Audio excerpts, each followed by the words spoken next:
오늘은 누가복음 21장, 22장 읽겠습니다. 누가복음 21장은 악의 최후를 알려줍니다. 예수님은 과부 이야기를 통해서 예루살렘 성전이 취하고 있던 착취를 폭로합니다. 또한 성전과 예루살렘이 끝내 멸망당할 것이라고 예언합니다. 위선과 착취와 억압으로 일관하던 예루살렘 성전의 멸망은 이 세상의 멸망을 미리 보여주는 모형입니다. 우리가 알 수 없는 하나님의 신비로운 경륜 속에서 악은 이 땅 위에 존속하고 있지만 결국 모든 악은 심판을 받습니다. 25절 이하에서 예수님은 그때의 징조를 미리 말씀해 주셔서 사람들이 대비할 수 있도록 하십니다. 스스로 조심해야 합니다. 그렇지 않으면 방탕함과 술취함과 생활의 염려로 마음이 둔하여지고 뜻밖의 그날이 덫과 같이 임할 것입니다. 누가복음 21장 읽겠습니다. 예수께서 성전에 서서 부자들이 헌금궤에 돈 넣는 것을 지켜보고 계셨다. 그때 한 가난한 과부가 와서 랩돈 2닙을 넣었다. 그것을 보시고 예수께서 말씀하셨다. 참으로 이 과부는 다른 모든 사람보다 더 많은 것을 넣었다. 그들은 쓰고 남은 것 중에서 얼마를 넣었으나 이 여자는 가난한 중에서도 가진 것 전부를 넣었기 때문이다. 제자 몇 사람이 성전 건물에 아름답게 조각된 돌과 기념할 만한 사건들이 새겨진 벽화에 대해서 이야기하고 있었다. 그때 예수께서 말씀하셨다. 때가 오면 너희가 칭찬하고 있는 이 모든 것들이 다 무너지고 돌 하나도 제자리에 얹혀 있지 않을 것이다. 제자들이 예수께 물었다. 선생님, 언제 그런 일이 있겠습니까? 그리고 그런 일이 있기 전에 어떤 징조가 나타나겠습니까? 예수께서 대답하셨다. 아무에게도 속지 말라. 많은 사람이 와서 자기를 메시아라고 떠들어대며 때가 왔다고 할 것이다. 그러나 그들을 믿지 마라. 또 전쟁과 난리가 시작되었다는 말을 듣더라도 당황하지 마라. 전쟁이 일어나는 것은 사실이다. 그러나 그것으로 곧 마지막이 오는 것은 아니다. 민족이 일어나 민족을 치고 나라가 일어나 나라를 칠 것이다. 큰 지진이 일어나 곳곳에서 기근과 전염병이 번지고 하늘에서는 무서운 일이 일어날 것이다. 그러나 이 모든 일이 일어나기에 앞서 극심한 박해의 시기가 올 것이다. 너희는 회당에 끌려가고 감옥에 갇히게 될 것이며 또 내 이름 때문에 왕들과 집권자들 앞에 끌려가 나갈 것이다. 그러나 결국 인자는 널리 알려지고 높임을 받을 것이다. 그러므로 너희를 대항하는 자들에게 어떻게 대답할까 염려하지 마라. 너희를 대적하는 자들이 반박할 수 없는 적절한 말과 논리를 내가 너희에게 알려주겠다. 너희와 가장 가까운 사람들인 너희 부모와 형제와 친척과 친구들까지도 너희를 배반하고 잡을 것이며 너희 중 몇 사람은 죽임을 당할 것이다. 그리고 너희가 내 사람이라는 것과 내 이름을 부른다는 이유만으로 모든 사람이 너희를 미워할 것이다. 그러나 너희는 머리카락 하나도 잃지 않을 것이다. 만일 너희가 굳게 서면 참 생명을 얻을 것이다. 예루살렘이 군대에 포위당하는 것을 보거든 그 도성이 파멸될 때까지 왔다는 것을 알라. 그때 유대에 있는 사람은 산으로 도망하고 예루살렘에 있는 사람들은 거기서 피하고 그 도성 밖에 있는 사람들은 도성 안으로 들어가지 마라. 그때는 하나님의 심판의 때이며 예언자들이 기록한 옛 성경의 말씀들이 이루어지는 때다. 그 기간에는 아이벤 여자들과 젖먹이가 딸린 여자들은 불행하다. 이 땅에 큰 환란이 있고 이 민족에게 천벌이 있을 것이기 때문이다.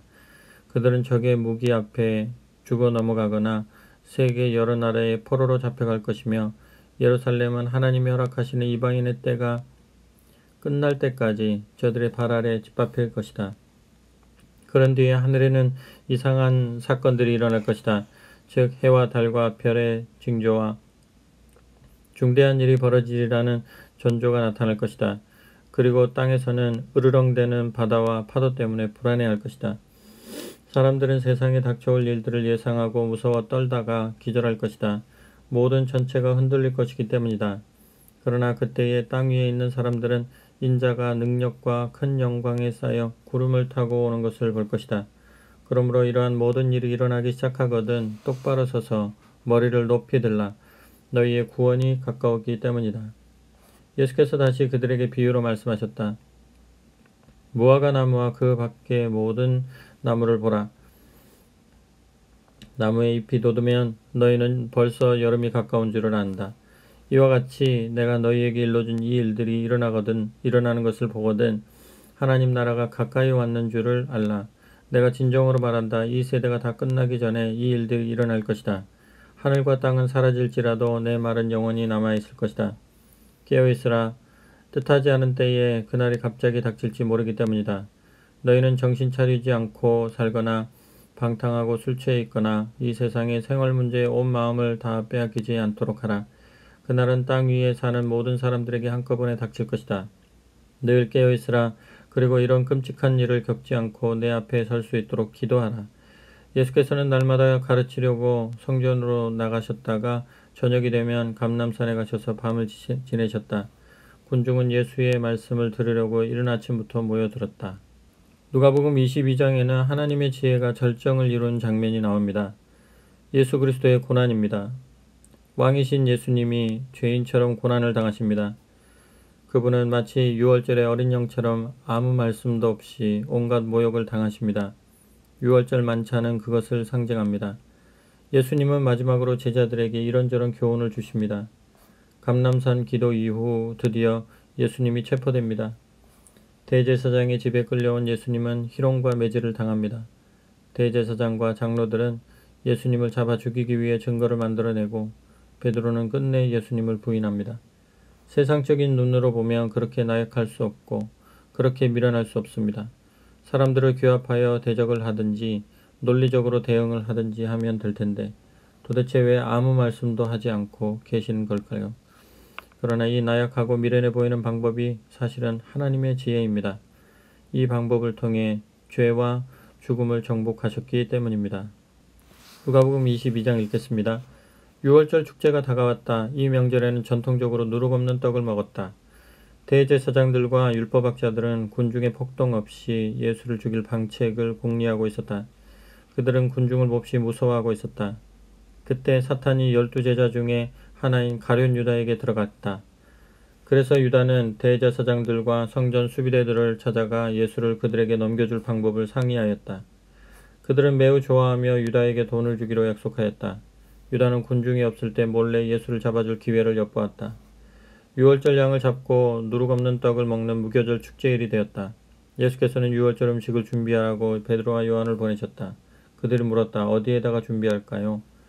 주께서 대답하셨다. 너희가 예루살렘으로 들어가면 물동이를 메고 가는 사람을 만날 것이다. 그가 가는 집으로 따라 들어가 주인에게 우리 선생님께서 제자들과 함께 유월절 음식을 드실 방이 어딘지 보여달라고 하십니다 하고 말하여라. 그러면 그가 이미 준비를 마친 2층의 큰 방으로 너희를 데리고 갈 것이다. 그 방이 우리가 쓸 방이다. 먼저 가서 거기에다 준비하여라. 그들이 가서 보니 모든 것이 예수께서 말씀하신 그대로였다. 그들은 그곳에 유월절 음식을 준비하였다. 시간이 되자 예수께서 다른 제자들과 함께 그곳에 도착하시고 식탁에 앉아 말씀하셨다. 내가 고난을 당하기 전에 너희와 함께 이 유월절 음식 먹기를 얼마나 간절히 원하였는지 모른다. 이제 분명히 일러두겠다. 하나님 나라에서 유월절이 이루어지기까지는 내가 다시 이것을 먹지 않을 것이다. 그러고 나서 예수께서 잔을 들어 감사의 기도를 드리신 다음 제자들에게 말씀하셨다. 이 잔을 받아 나누어 마시라. 하나님 나라가 올 때까지 나는 포도나무 열매에서 난 것을 결코 마시지 않을 것이다. 예수께서 또 떡을 들어 감사의 기도를 드리신 다음 그것을 떼어 제자들에게 주시며 말씀하셨다. 이것은 너희를 위하여 주는 내 몸이다. 나를 기념하면서 이것을 먹어라. 식사 후에 예수께서 또 잔을 들고 그대로 하시며 말씀하셨다. 이것은 너희를 구원하는 하나님의 새 계약의 편이 내가 너희를 위하여 내 피를 흘려서 맺는 새 계약의 표다. 그러나 이 식탁에 앉아있는 한 사람이 나를 배반할 것이다. 나는 반드시 죽는다. 그것이 하나님의 계획이기 때문이다. 그러나 나를 배반하는 자에게는 무서운 저주가 기다리고 있다. 그러자 제자들은 자기들 가운데 누가 이런 끔찍한 일을 저지를 사람일까 하고 서로 물었다. 제자들 사이에서 누가 제일 윗자리를 차지할 것인가 하는 문제로 논쟁이 벌어졌다. 예수께서 그들에게 말씀하셨다. 이 세상에서는 임금과 높은 지위에 있는 사람들이 그를 둘러선 종들에게 명령을 내린다. 또 종들은 자유가 없이 그들이 시키는 대로 해야 한다. 그러나 너희 가운데서는 남을 가장 잘 섬기는 사람이 너희의 지도자가 될 것이다. 이 세상에서는 주인이 자리에 앉아서 종들에게 섬김을 받는다. 그러나 여기서는 그렇지 않다. 내가 너희의 종으로 왔기 때문이다. 이 시련의 때에 너희는 줄곧 나와 함께 있으면서 충성을 다하였으니 내 아버지께서 내게 왕권을 주신 것처럼 나도 너희에게 주겠다. 너희는 내 나라에서 내 식탁에 앉아 먹고 마시며 또 보좌에 앉아 12지파를 심판할 것이다. 시몬아 시몬아 사단이 너를 밀가부르듯이 까부르려고 하고 있다. 그러나 내가 믿음을 잃지 않도록 내가 기도하였다. 그러므로 내가 깨닫고 돌이킨 후에 형제들에게 힘이 되어주고 그들의 믿음을 북돋아 주어라. 베드로가 말하였다. 주님, 저는 이미 감옥에 갈 각오가 되어 있습니다. 주님과 함께라면 죽음도 마다하지 않겠습니다. 이때 예수께서 대답하셨다. 베드로야, 내 말을 명심해 두어라. 지금부터 내일 아침 닭이 울 때까지 너는 나를 3번이나 모른다고 할 것이다.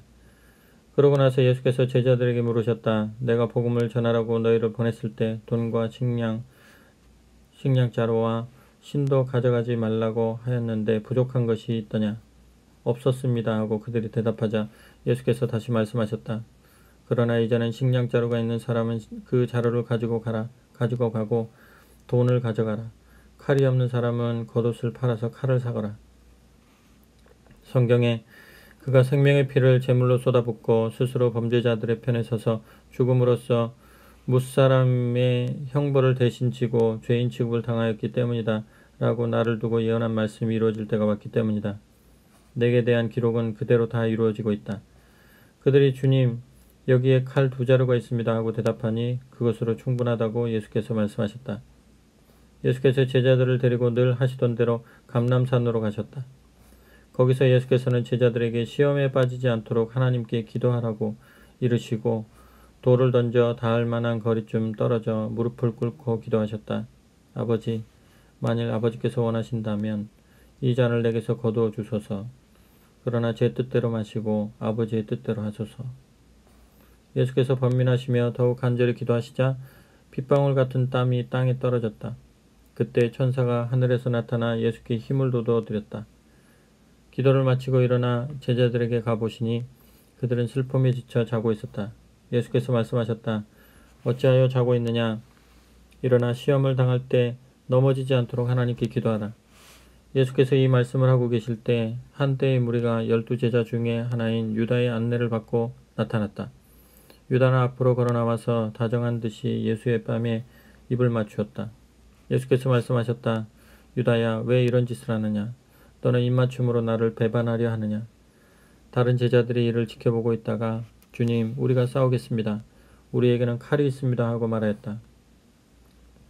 제자들 가운데 한 사람이 대제사장의 종을 칼로 내리쳐 오른쪽 귀를 떨어뜨렸다. 그러나 예수께서는 더 이상 대항하지 말라 하시고 그 사람의 귀를 만져 고쳐주셨다. 그러고 나서 그 일당의 두목인 대제사장과 성전 수비대장과 장로들에게 물으셨다. 너희가 칼과 몽둥이로 무장을 하고 나를 잡으러 왔으니 내가 강도라도 된단 말이냐? 내가 매일 성전에 가 있을 때는 왜 나를 잡지 않았느냐? 그러나 이제는 너희 때가 되었다. 어둠의 세력이 판을 치는 때가 온 것이다. 그들이 예수를 붙들어 대제사장의 집으로 데리고 가자 베드로도 멀찍이 따라 나섰다. 그리고 군인들이 뜰 한가운데 불을 피워놓고 쬐고 있는 것을 보자 그들 가운데 끼어 앉았다. 한 여종이 불빛을 받고 앉은 베드로를 자세히 뜯어보다가 이 사람도 예수와 한패예요 하고 말하였다. 그러자 베드로는 펄쩍 뛰며 이봐, 나는 그 사람을 알지도 못해 하고 말하였다. 잠시 후에 어떤 사람이 그를 보고 당신도 그들과 한패 아니요 하고 하자 베드로는 아니요, 나는 아니요 하고 부인하였다. 1시간쯤 지났을 때 어떤 사람이 강경하게 나는 이 사람이 예수의 제자라는 걸 다 알고 있어.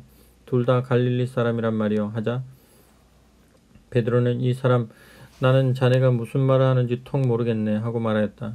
베드로의 이 말이 끝나기가 무섭게 닭이 울었다. 바로 그 순간에 예수께서 돌아서서 베드로를 보셨다. 그러자 베드로는 주님이 내일 아침 닭이 울기 전까지 너는 나를 3번이나 모른다고 할 것이다 라고 하신 말씀이 생각났다.